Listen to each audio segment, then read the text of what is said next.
Let's talk about the fact that President Trump incited an erection. Hezbollah, star power here in Abu Dhabi. Cheers, guys. Second all, it's there for you, because I heard people say, well, I don't want to buy into Medicare. Do it live. I'll write it and we'll do it live. You're getting emotional, Tony. That's because I know what it's like to lose a pet.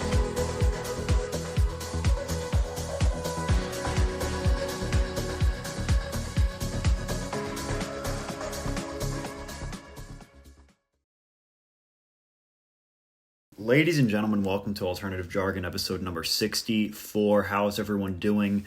We did have a bye week. We had a week off. I hope everyone survived. I hope everyone survived without their weekly dosage of the worst thing you've ever seen. I haven't seen any deaths in the news, so I think we're good on that front. But housekeeping. Do we have any housekeeping today? I don't think so. Just remember, those story likes are due at 11:59 tonight. You have to like the story before 11:59 tonight.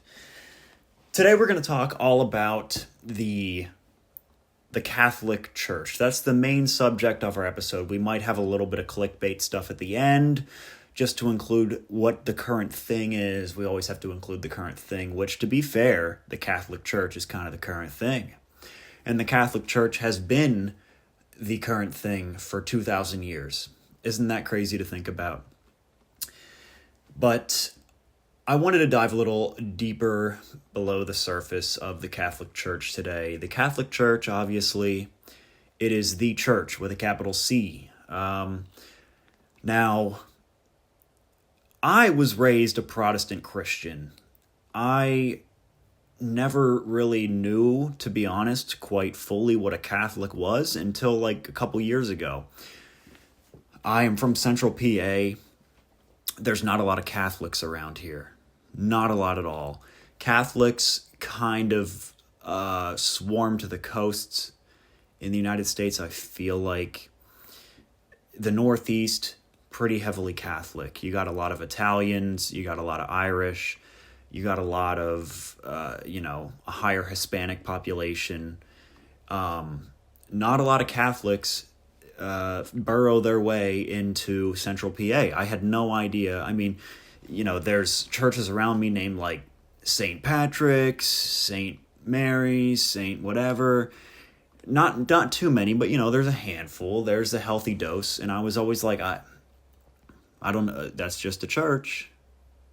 I don't know what that means. That's, I don't know. Jesus.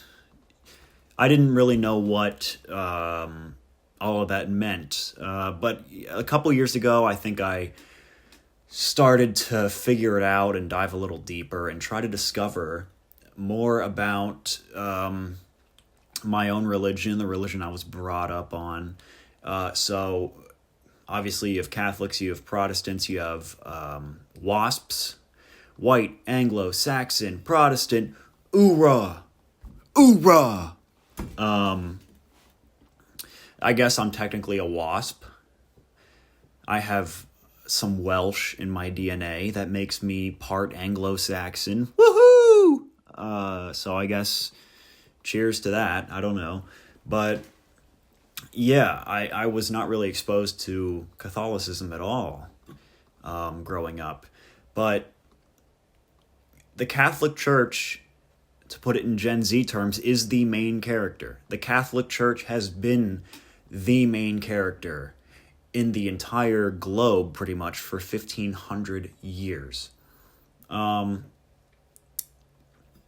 think if you compare, don't fact check me on this, okay, Snopes.com, but I think the only thing, empire, quote unquote, obviously a church is not an empire, but throughout history, the Catholic Church has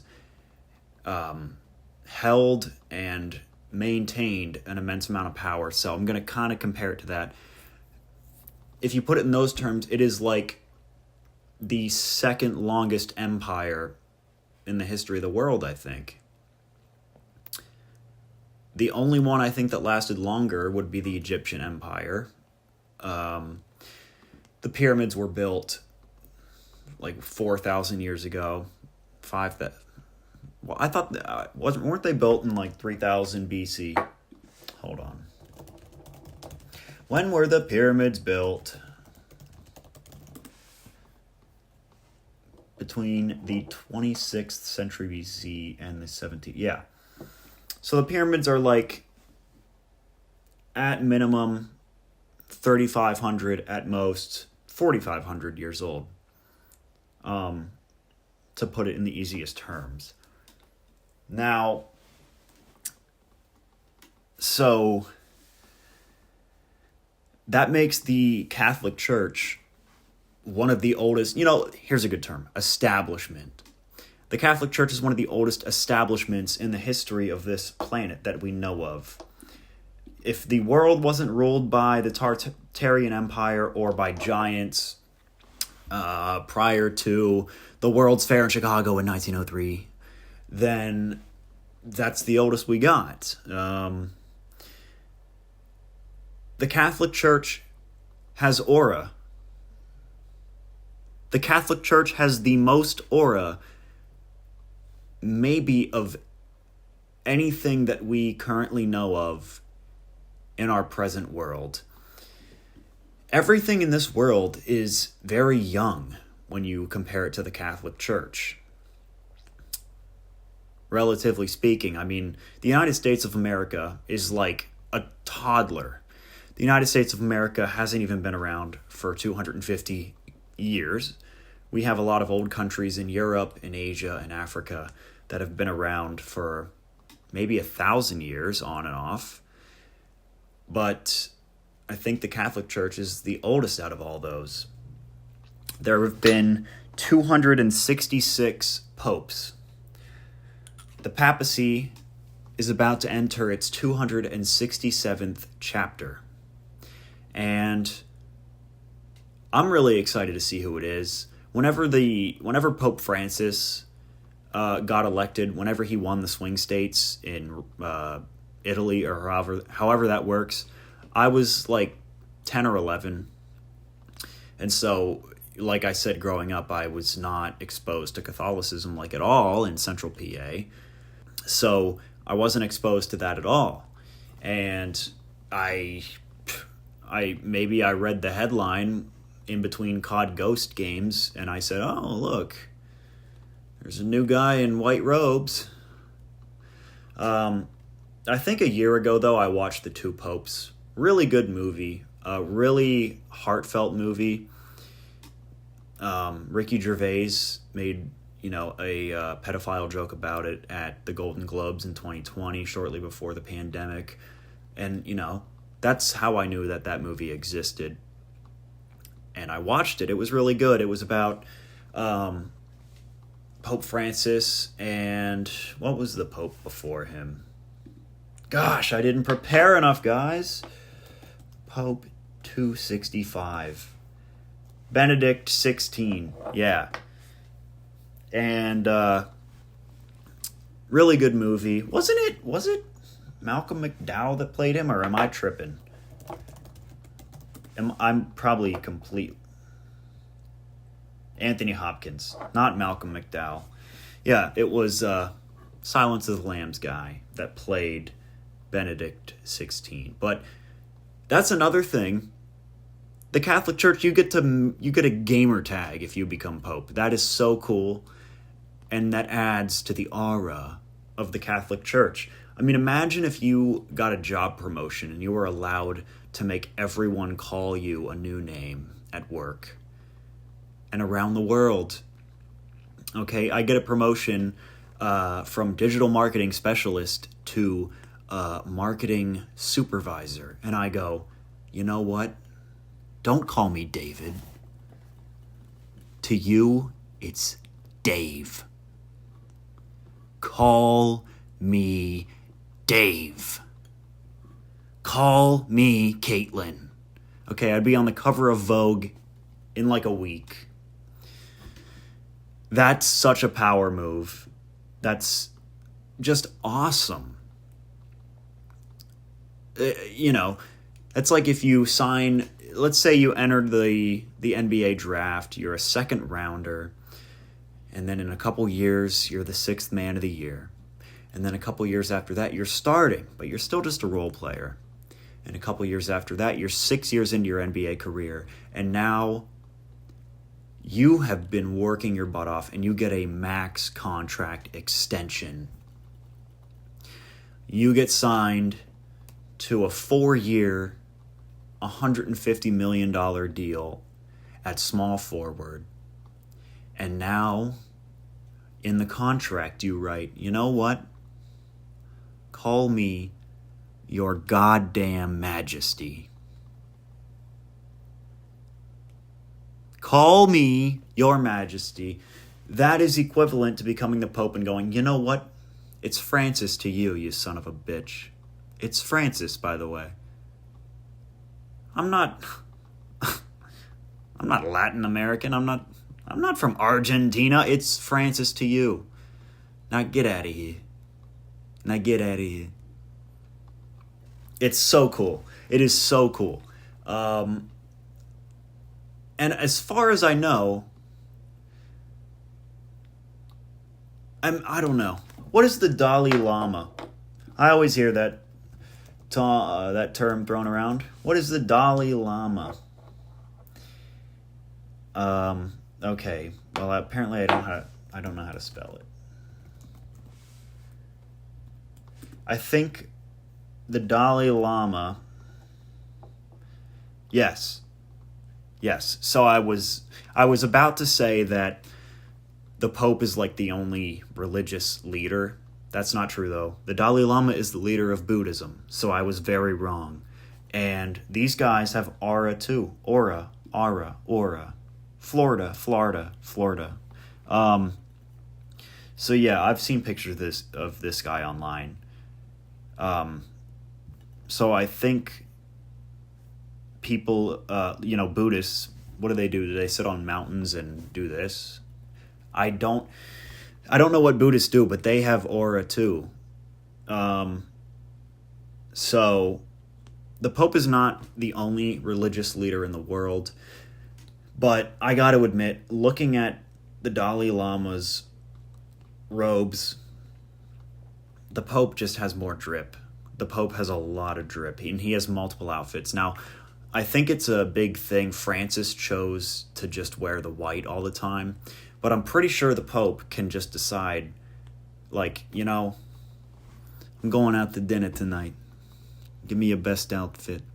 And then he sends his servant off. He slaps him across the face, backhand. He says, come on, give me the big hat tonight. I'm going to get some good food. Psh, give me the big hat. I think he can do that. I think the Pope can he's very dripped out. And to be honest, everyone in the Vatican City is dripped out. Even the cardinals. I mean, you show up in all red, you got the little hat on, you got the robes with the shoulders. If they were dressed in black, they'd be a Columbine shooter, but they're dressed in red and white and other colors, so they get the pass. But yeah, the Catholic Church, oh my gosh, dude. It would be really funny if the Catholic Church wasn't a grift to get power, but a grift to just get drip. Because anyone with, if you have even $5,000 in your savings account, you can go out and you can blow it all and be the flyest, freshest guy in your suburb.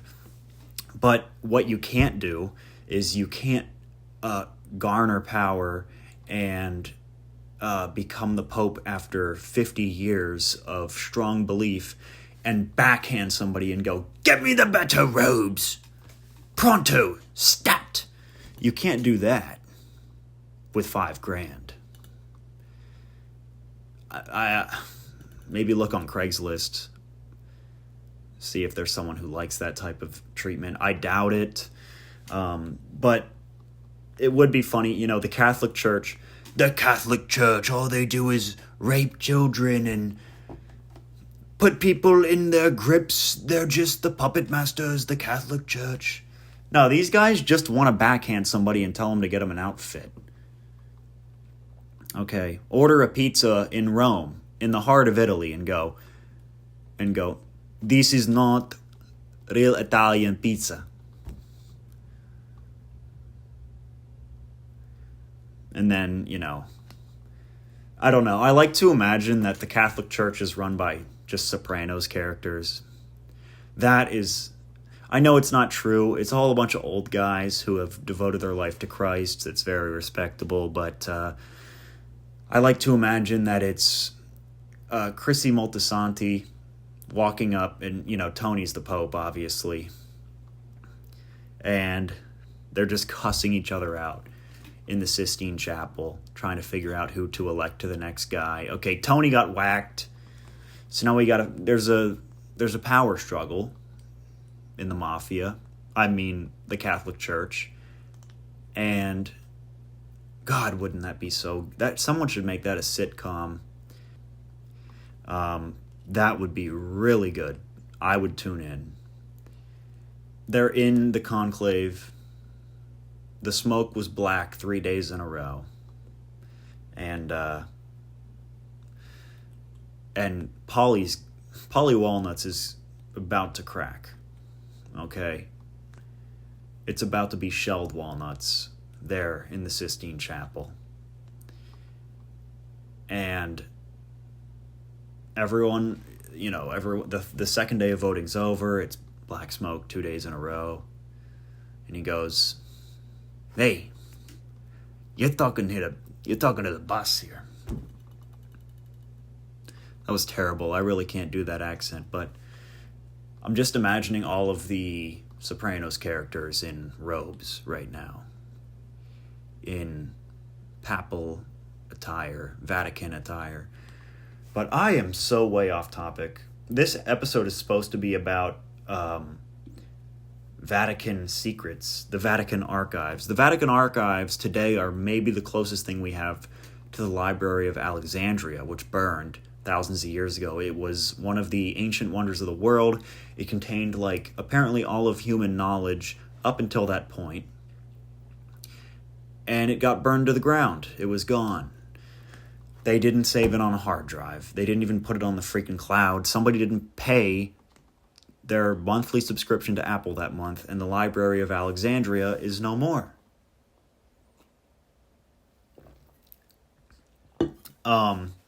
So that is a really, really big letdown. I mean, who knows what was in there? We always look back at history and we look at people and we go, look how dumb they all were. Everyone was so dumb. You mean they didn't have an iPhone? Dude, Library of Alexandria probably didn't even have Spotify Premium, bro. They would probably listen to, Mozart and then go, dude, want to take a break from the ads? And it's like, dude, no. I think you could argue that the average person... I'm not actually going to make that argument. Because another thing about history is it's very top-heavy. We think that our current situation is top-heavy. We think that the rich people own everything and the little guys have no power. And while that does remain true, as it has throughout all of human history, I think that there is less space between me and Jeff Bezos and Elon Musk right now than there was between a peasant working the fields and the king sitting on the throne 1,000 years ago. And I will argue that point. I will die on that hill.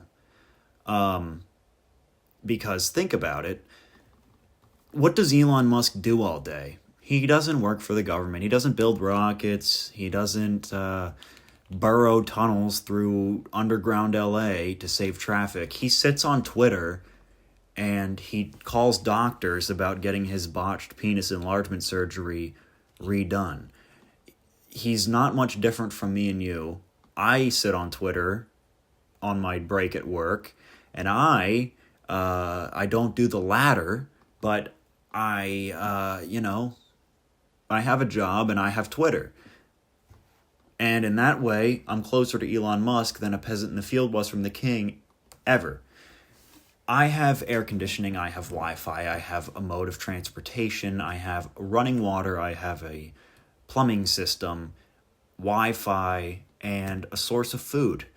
And I hope, if you're watching this, you have all those too. I mean, those are essentially at this point considered basic human rights. Not rights, but if you don't have one of those, it's like, oh, it's like a shock.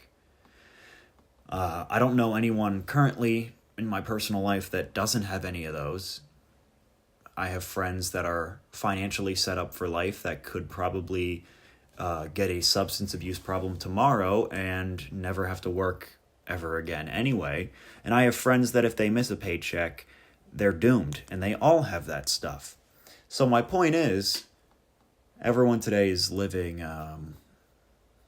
just about almost the same life as Elon Musk on paper. The difference is, we can't mail our frozen semen to people and have them repopulate and buy companies for $43 billion. But who wants to do that anyway? That kind of sounds boring. So I don't even know how did I get to this point? Oh yeah, saying people in history are dumb. No, people in history, they worked with what they had, and so are we. We're working with what we have right now, and most people are devoting their entire life to ChatGPT. So are we really any better than people who were writing poems about confessing their love to someone from a cottage down the road? I don't think so. I think we're pretty close. At least they were confessing their love to a human being and not a computer screen. So the Vatican archives, though, have always been something that has really intrigued me because nobody knows what's in there. Nobody knows what's in there at all. It could be anything. I've heard anything as far as, the Ark of the Covenant to the Tartarian manuscripts about the ancient world that harnessed free energy that the elite took away so they could enslave us. Oh! But this isn't about the Vatican archive, but it's kind of about... So Pope Francis, late last year in December, opened the quote-unquote holy door in the Vatican. And I didn't know what this was, and I still don't, so I'm going to read this, and we're going to figure it out.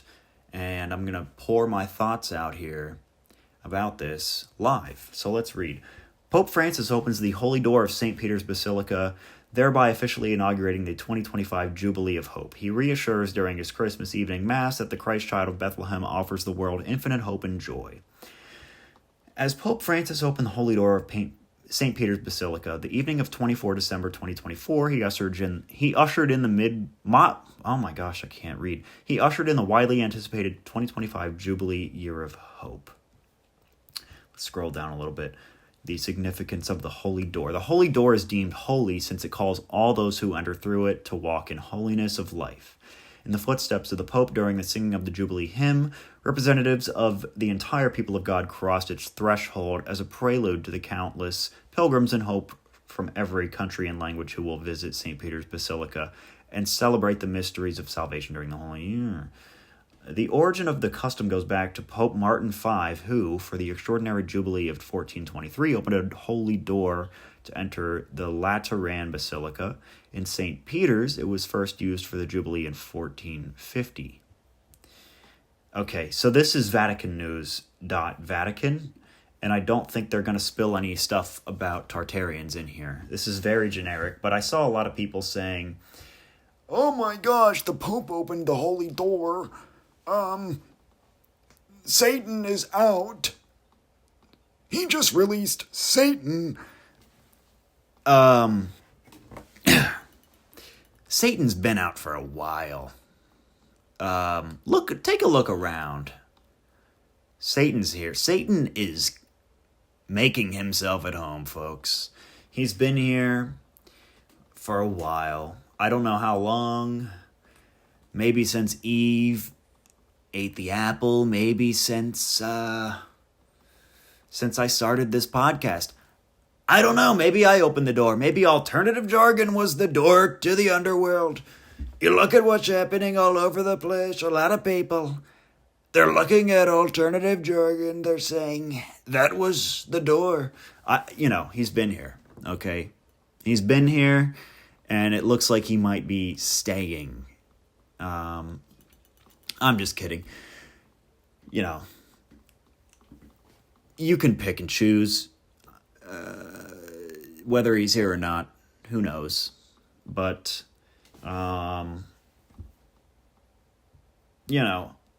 life is what you make of it. You don't have to let Satan is all around you, but you don't have. I'm just, it's a bit.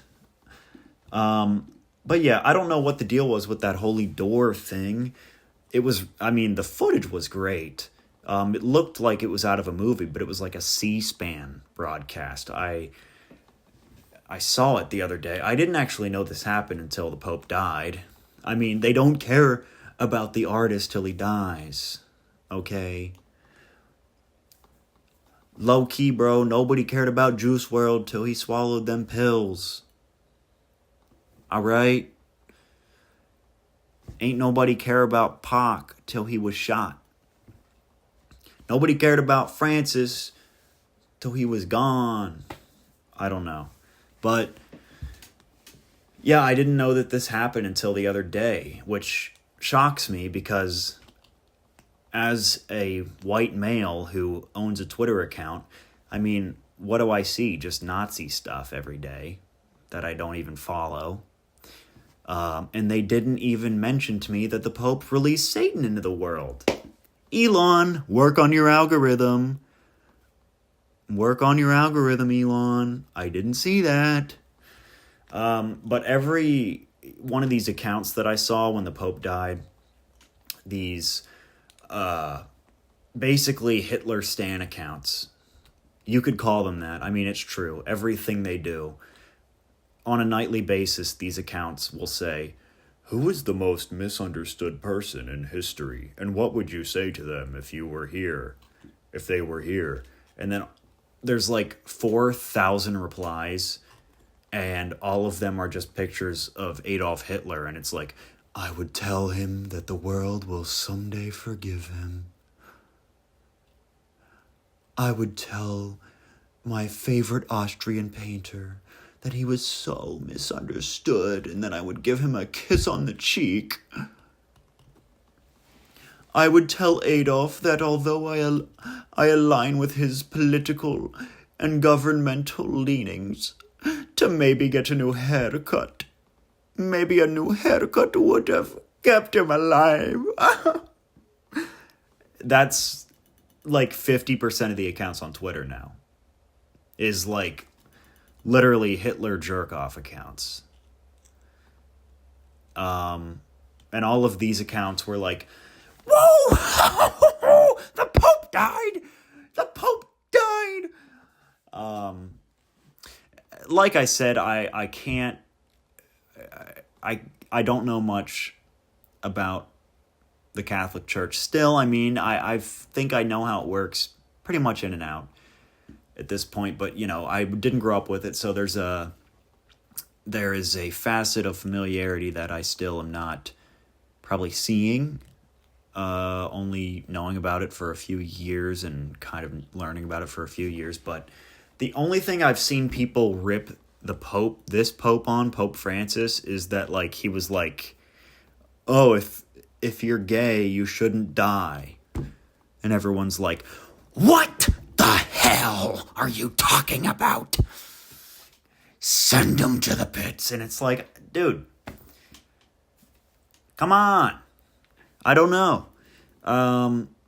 That's kind of the only thing I've seen against it. Now, obviously, the Pope is supposed to be a very...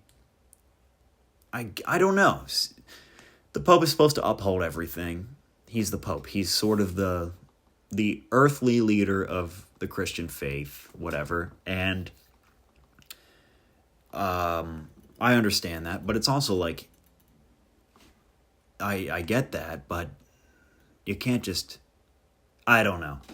Like I said, I can't speak on it. But that's the only thing I've seen against him, is he was like, I like gay people too. And they were like, what the fuck are you saying?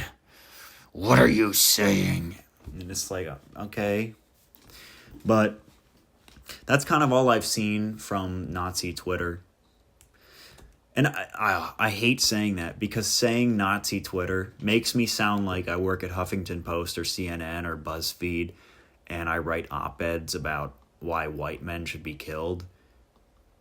That's what it sounds like. The word Nazi has been ruined. It has been. You could say the word, oh, that person's like a Nazi. That now means anything. They've ruined it.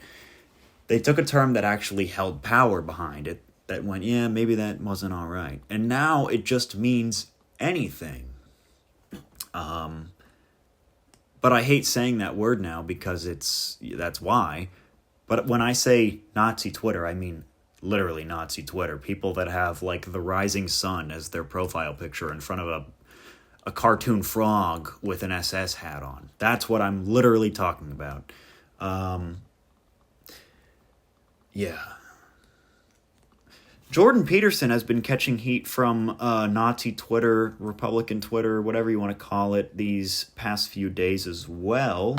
Let's see what this clip is all about. I'm not going to put it on the screen because I'm too lazy. 20 people are going to watch this at best. But I will hold the mic up so you can hear, well, you'll be able to hear it from the mic. So let's see what he is getting flamed for. Let's see.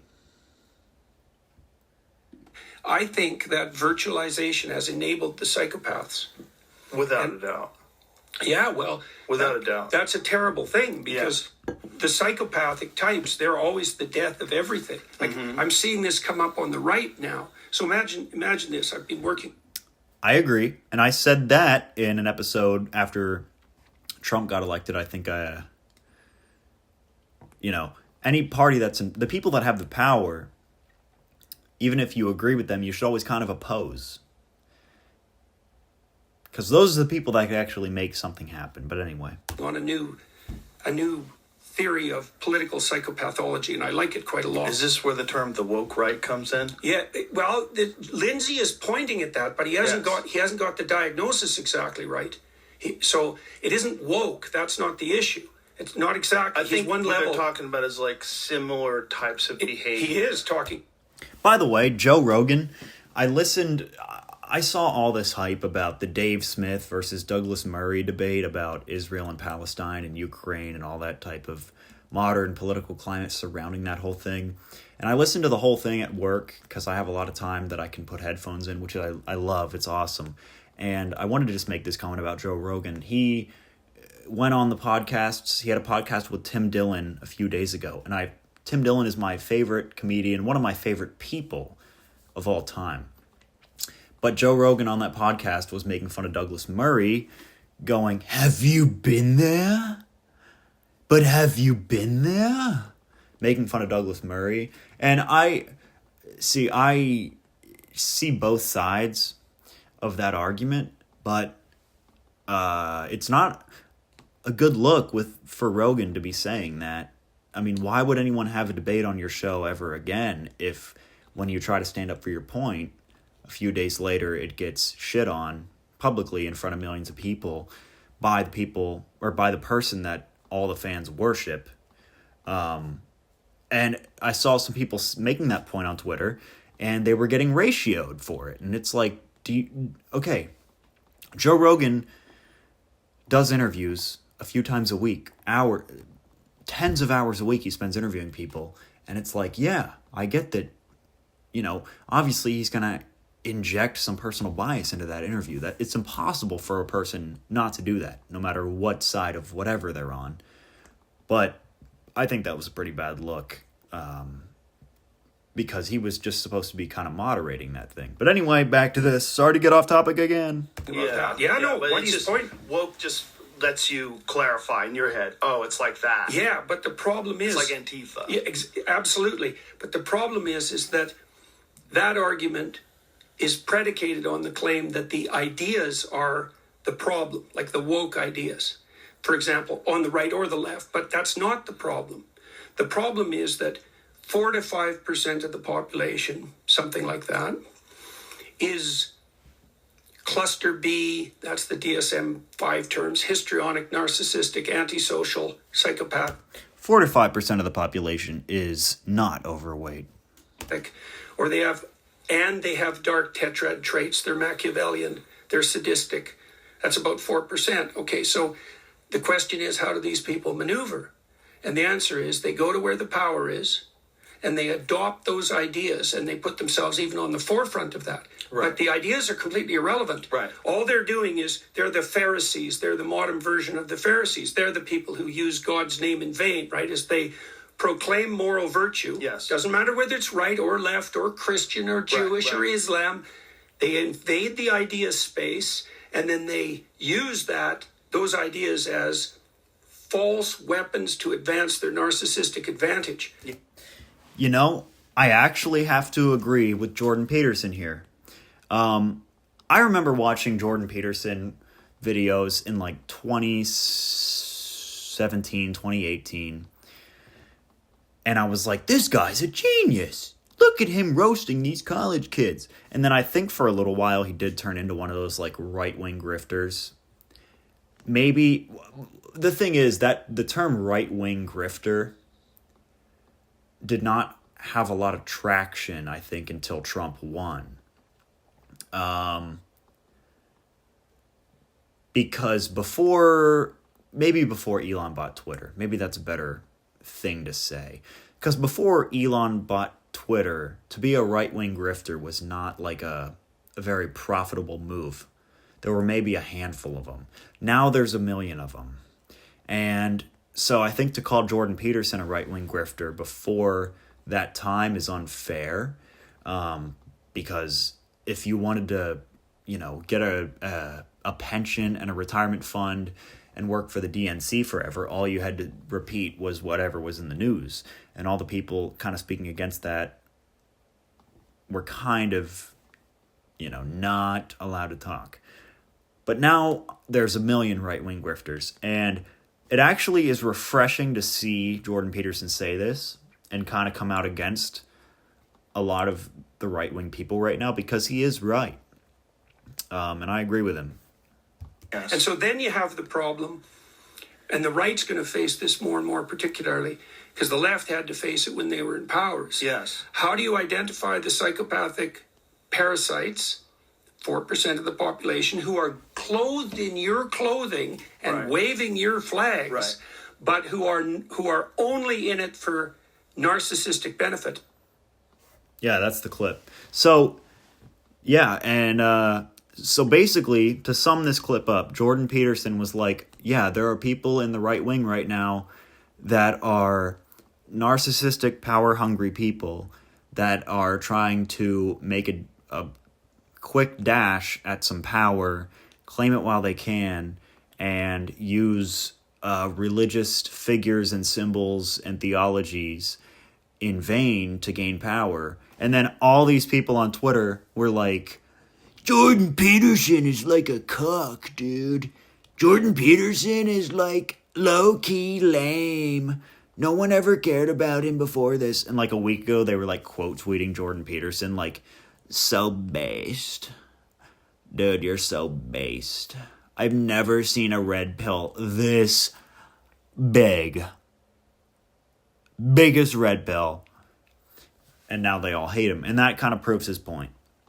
But I didn't mean to get so political. This is supposed to be a comedy podcast. But, I've been working on some drinks and just went down the rabbit hole. But we will see who the next pope is. Hopefully, the next pope is not afraid to backpan people for drip. Hopefully, the next pope is very confident in his ability to stunt.